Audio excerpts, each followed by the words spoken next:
Hello my friend and welcome to my channel. Welcome to part 2 of the dip system demo.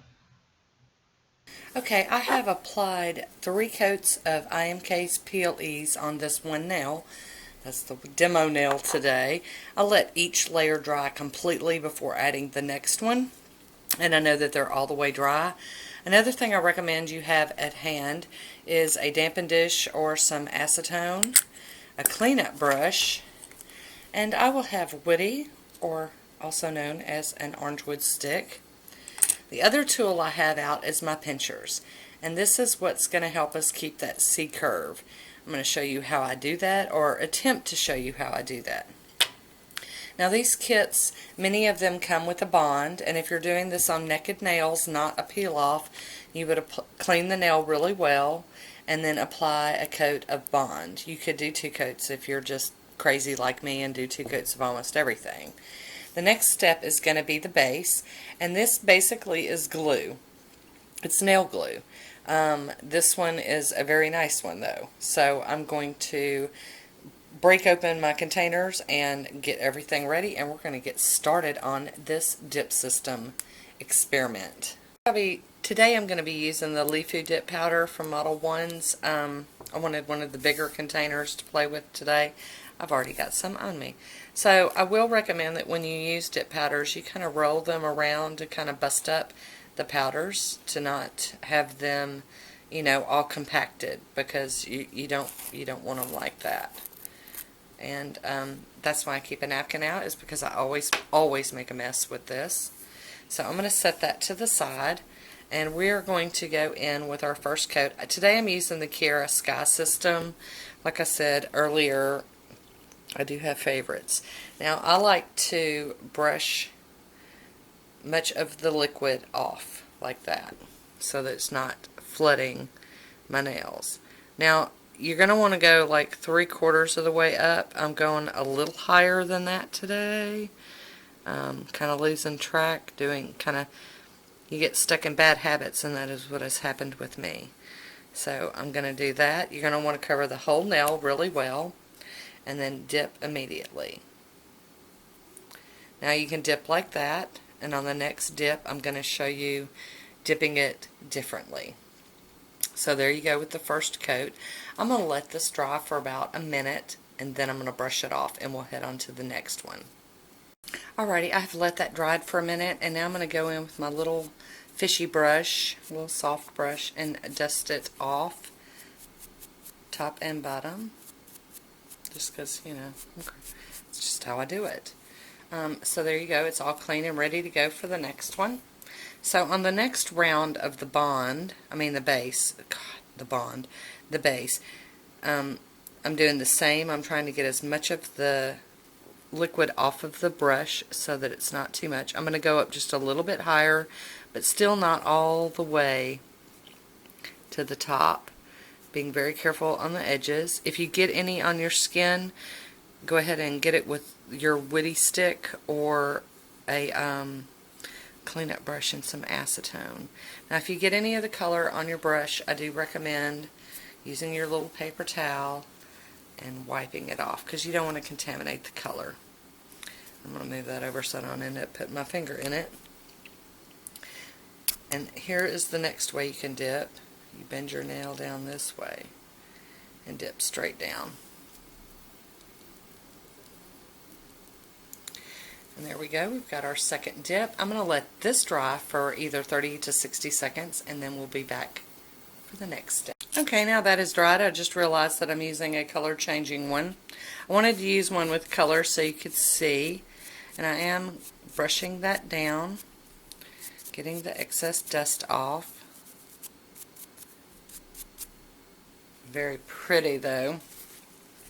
And I am going to go in with the base coat one more time. They also call it the foundation.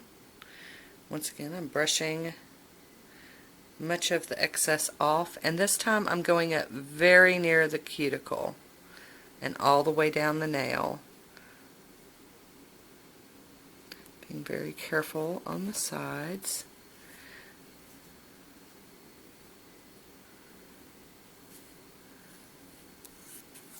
Wiping my brush off because I do need a little bit more.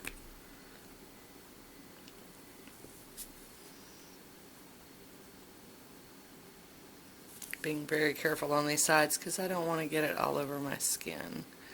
So I am brushing down to the end. I have to do that tip very carefully because it's very wonky. Okay, I'm going to wipe my brush off on the paper towel. You can also run it through your nail brush saver or some acetone. And then I'm going to dip down in. And you can let it sit for a couple of seconds. And there we go, we've done our third dip. Now I didn't get really great over here, but you know, it's a learning curve. So I'm going to let this dry for 30 to 60 seconds, air dry, and I'll be right back. Okay, I figured while I was letting this one air dry, I would show you how I wrap up and clean up before I put my goodies away. I take a lint-free wipe and put pure acetone on it, and I clean the neck of the bottle. Because this is basically glue, and if you don't keep it clean, it will not be open. It won't open next time. And then I'm wiping the brush. Like I said, you could use your brush saver, but since I've already got this out, I'm going to just do that. Clean the brush really well, and then close it very tightly, because you do not want it getting any air in there. So that's how I take care. I do this to the base and to the top coat at the end. That's how I clean them before I put them away. Alrighty, that is all dry. I'm going to brush it off again with the little fishy brush that I have. You can use whatever brush you have. And this one's going to have to be washed because it is picking up some of that color. So I will have to wash that off next. Okay, and before I get carried away, I want to let you know that at this point, if you're worried about them being too bulky, you can see the bulk on that one. It's not too bad, but if you're worried about it, after you do your Seal Protect, you can do some filing on it, and I may just do that. So let's go ahead and do the Seal Protect, and you're definitely going to want to make sure to cover all of the nail, and it's picking up that pinky look. I'm going to wipe it off on my paper towel so that I don't contaminate my pot or my jar, my bottle of Seal Protect. Okay, so there we go. I'm going to clean this brush off really good, and I'll be right back after this dries. Okay, this one has started to dry. You can see it's not as shiny as it was. That is when you would come in with your little pinching tool, and you can do it, you know, whatever way is comfortable for you. I'm trying to get a good angle.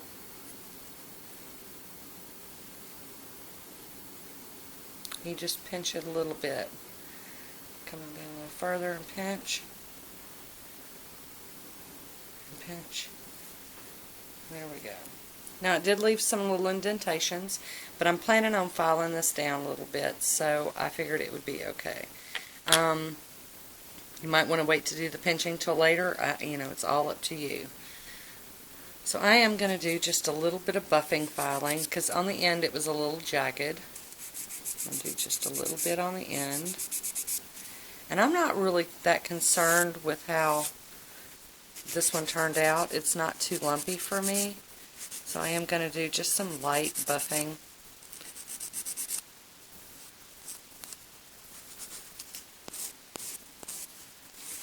Kind of smooth it out a little bit. Especially where I pinched it right there.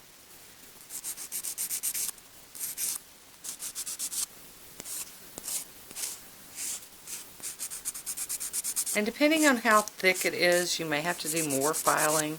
You may even want to use your e-file. I'm not really concerned about that at this point.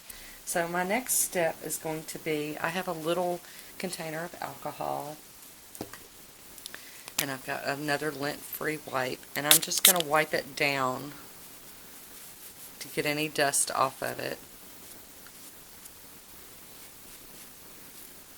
And I didn't quite get that tip the way I want it, so I'm going to go back in and get it smooth, because now is the time to do that if you're wanting to do some filing. see how that looks. Much better.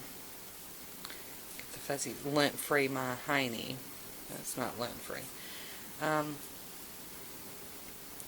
Alrighty, so the next step is you're going to want to use the Seal Protect one more time.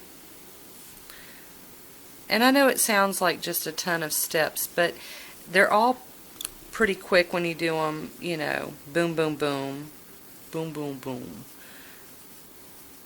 They go pretty quick, especially if you do the one step on this nail and then do the same step on that one. You know, you go through all 5 of them, you know, at once. It goes by pretty quick, actually.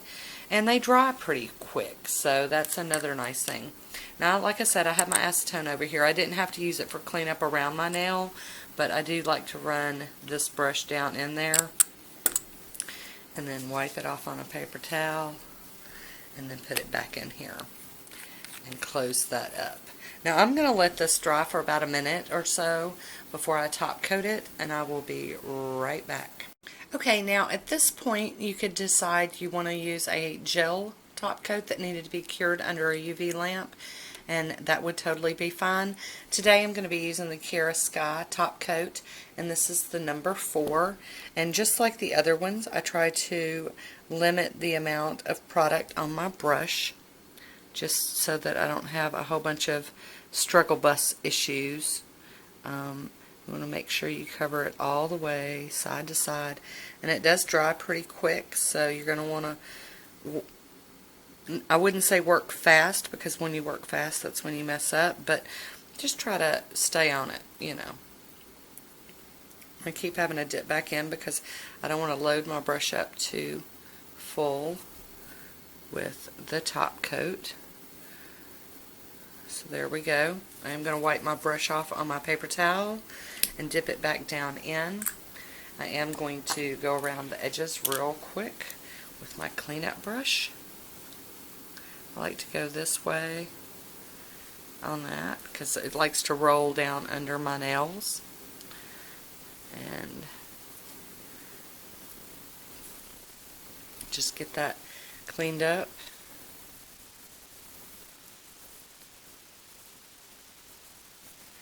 So there we go. I'm going to let this one dry for about a minute, and then I'm going to come back and do another top coat. Alrighty, that is dry, and I'm going to go in with my second coat of number 4, the top coat from Kara Sky. And if your brush starts getting wonky, you'll dip it down into the brush saver or your little tub of acetone and revitalize that. You know, the brushes do get a little funky, and I'm going to show you real quick. I'm going to run mine through, just kind of dab, dab, dab, punch, punch, punch, wipe it, back through there. And that just kind of revitalizes it. And I believe that that is good. I'm going to let that just go right there. I'm going to clean up this bottle and let this dry completely, and then we'll do the pop off, the peel off. I'll be right back. Alrighty, I've got one last tip before doing your pop off. I've got this little roller ball. I need to get it to where it's rolling out, some cuticle oil. No, it wasn't wanting to do. It's been sitting for a while. But you can go around the edges, and sometimes that helps loosen things up. If nothing, you know, it's never a bad time to do cuticle oil. So that one's from Lilly Ann's Garden. It's the butter beer one. No telling where I got that. So you can use the edge of a orange wood stick, or woody, as I like to call it, and then pop. And you can see that all came off. No damage to the nail. And since I've got that cuticle oil, I can just rub it right on in. And there you go. So I have no damage to the nail from wearing that and using a peel off. Got me a little peely to go in the collection. You can see it's kind of thick compared to most, you know, polishes or whatever. But, you know, there we go. So ta-da! So I hope this was helpful. If you have any further questions, please leave them down below in the comments. I always love chatting and talking things that we've learned. Like I learned the other dip thing from another friend of mine here on YouTube. And we all share and learn. So if you have any questions, comments, suggestions, please leave them down below. And that is it for me today. I want to thank you for watching. And until next time, be good to yourself. I'll talk to you soon. Bye.